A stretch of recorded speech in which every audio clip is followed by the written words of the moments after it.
En medio del desierto de Nuevo México, donde solo hay arena, viento y silencio, algo está respirando debajo de la tierra.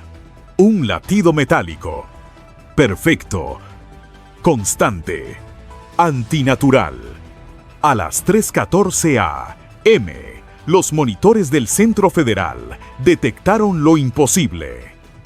Señales sísmicas idénticas, repetidas cada 48 horas, siempre en el mismo punto del mapa, como si una fábrica entera estuviera trabajando a 20 metros bajo el suelo. Mientras los sensores marcaban calor, vibración y metal, una pregunta hizo temblar la sala.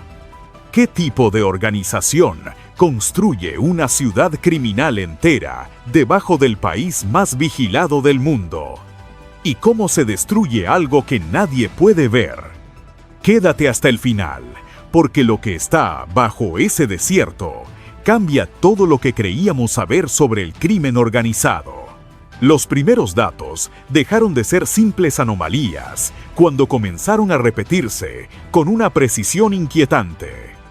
Las vibraciones de 170 Hz coincidían exactamente con el ciclo de rotación de una banda transportadora industrial, algo imposible en medio de un desierto sin fábricas, carreteras activas o actividad humana registrada.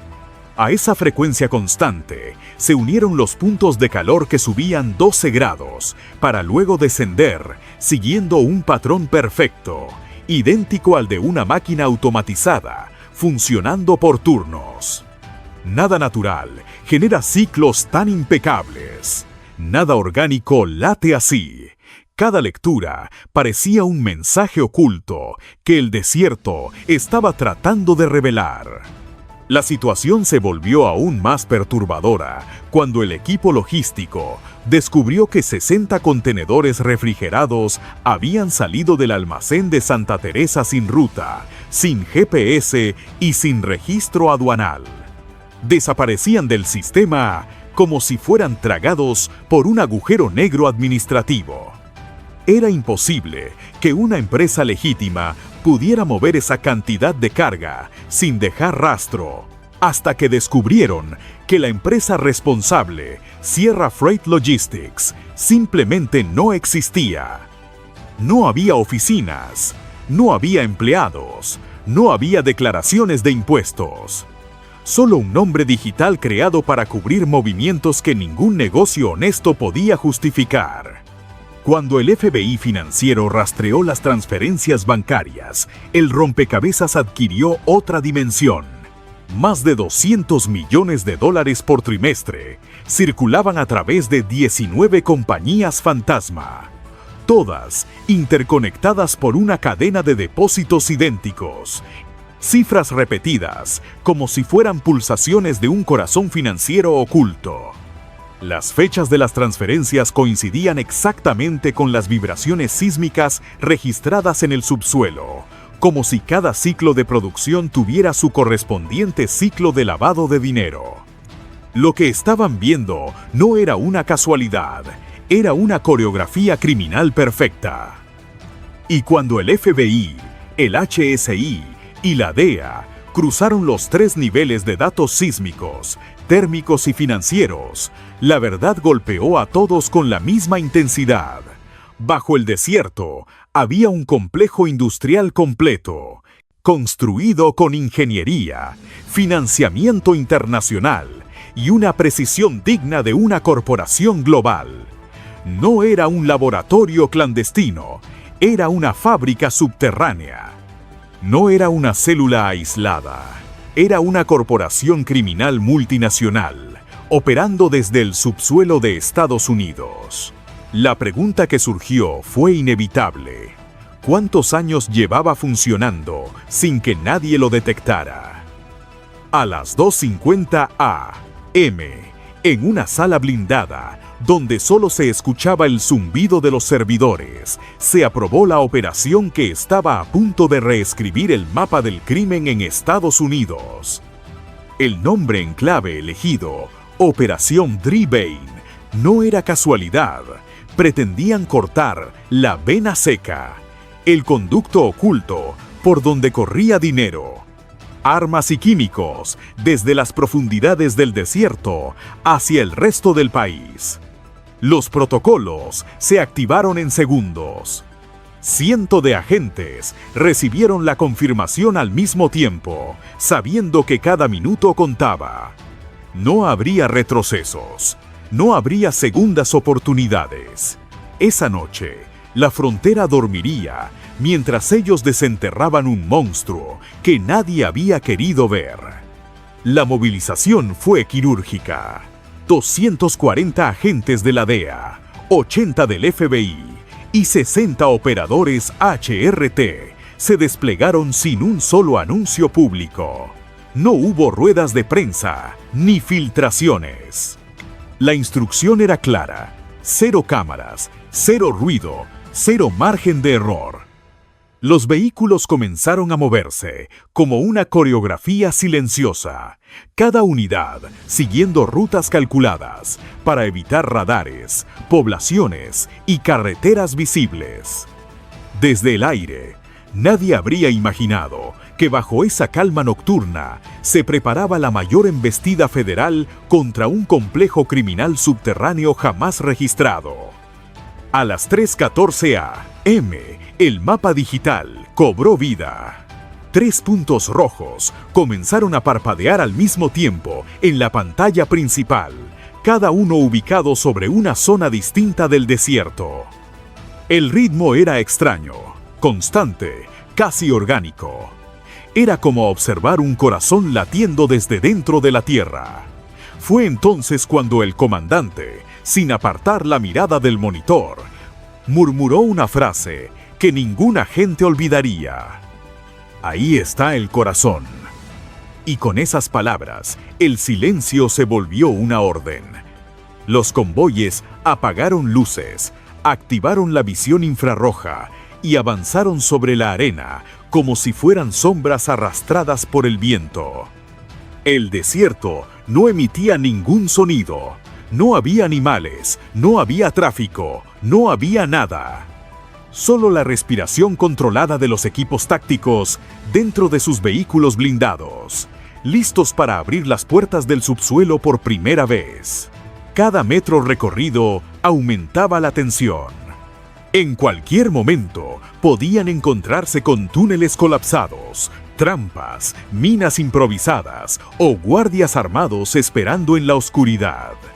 Pero aún así, avanzaron, orientados únicamente por ese pulso rojo que marcaba el objetivo. Cuando las primeras puertas de metal aparecieron en los sensores, una pregunta quedó suspendida en el aire. ¿Qué clase de imperio puede existir sin que nadie lo vea hasta que ya es demasiado tarde? La operación cayó sobre el desierto como un trueno silencioso, golpeando desde 3 frentes, diseñados para quebrar el complejo subterráneo antes de que pudiera reaccionar. El equipo Alfa, al norte, llegó primero a lo que parecía una simple bodega abandonada. La fachada era un engaño perfecto. Láminas oxidadas, puertas falsas, un techo que parecía desprenderse con el viento. Pero detrás de esa apariencia precaria se escondía algo completamente distinto. Cuando las antorchas térmicas abrieron paso, los agentes encontraron 12 tanques industriales, más de 100 barriles químicos y cintas transportadoras trabajando a temperatura controlada. Las paredes estaban aisladas, el piso reforzado, todo distribuido como si fuera una fábrica certificada por el gobierno. Nada improvisado, nada artesanal. Era ingeniería pura, pero al servicio del crimen. Mientras tanto, en el sector central, el equipo beta del FBI se preparaba para descender por un acceso subterráneo camuflado bajo una losa de concreto. El simple acto de abrir la compuerta fue suficiente para desatar el caos. Apenas los primeros agentes pisaron los escalones, ráfagas automáticas explotaron en la oscuridad. Los túneles vibraban como si fueran pulmones respirando bajo tierra. En solo 2 minutos, más de 800 disparos retumbaron en el corredor estrecho, haciendo eco como un martilleo metálico interminable. El humo de pólvora se mezclaba con el olor a aceite industrial, creando un ambiente sofocante que obligaba a los agentes a avanzar casi a ciegas. ¿Cómo pudieron construir un complejo tan grande, tan bien armado y tan profundo sin que nadie lo notara? Esa pregunta se repetía en la mente de todos mientras avanzaban metro a metro. Al mismo tiempo, al sur, el HRT detectó movimiento en una salida lateral del sistema de túneles. 7 camiones blindados, cargados hasta el tope, intentaban escapar aprovechando la oscuridad. A través de los visores infrarrojos, los vehículos se veían como gigantes rojos moviéndose entre las dunas. Desde los cielos, 2 Black Hawk mantuvieron seguimiento hasta que llegó la orden final.